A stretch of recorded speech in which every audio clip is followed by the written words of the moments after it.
Hi guys, welcome back to my channel, and in today's video we want to talk about the pros and cons of the new Natasha Denona Triochrome palette that just got released. As always, don't forget to subscribe to be entered into giveaways. I won't be having them once a month. I'll be having them every time I hit 1,000 subscribers more, so make sure that you've left a way for me to contact you. Now before we start with Natasha Denona, I know a lot of you guys have been asking me to go through the quads for the new Pat McGrath release as well as her mega palette. I am just waiting to get the full collection, and I will do that in another video. So quickly, let's talk about the cons of this new Natasha Denona palette. First of all, it's $129, close to $130, and it's not an investment like the gold palette where you could wear every day or wear to the church or wear to school or wear to anywhere you wanted to go.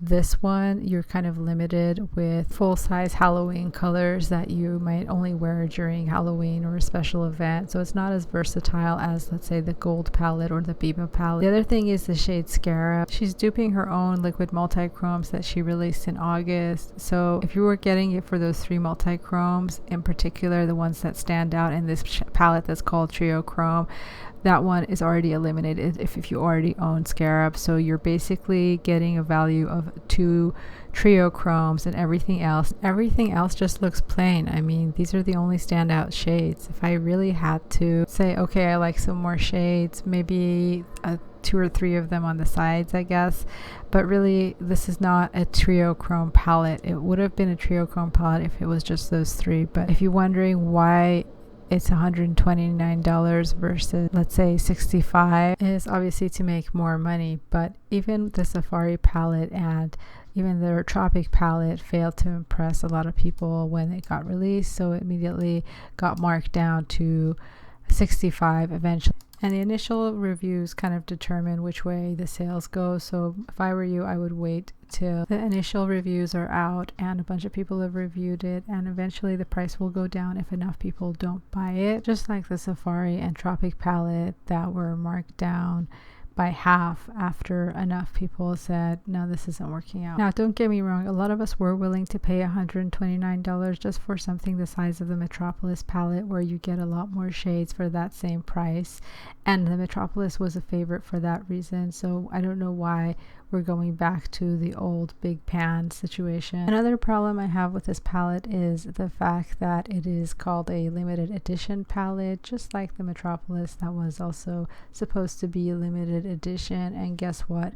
It wasn't. I just don't like how the brands can come up with calling something limited edition and then re-releasing it, or just keeping it in stock forever and saying, oh well, I guess it's not limited edition. So I feel like that's kind of a marketing ploy at this point, and I'm not sure if I like this game, and I don't like to play it.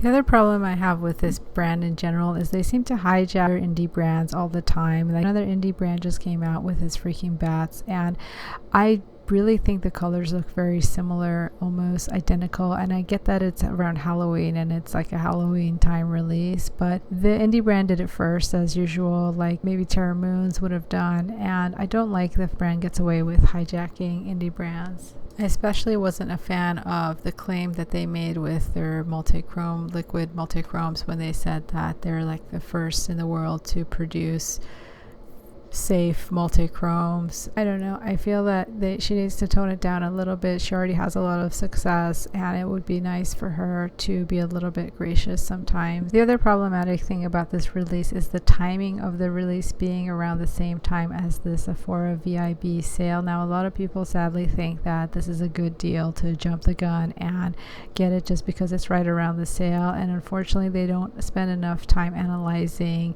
if it's really worth it or not, watching enough reviews or not.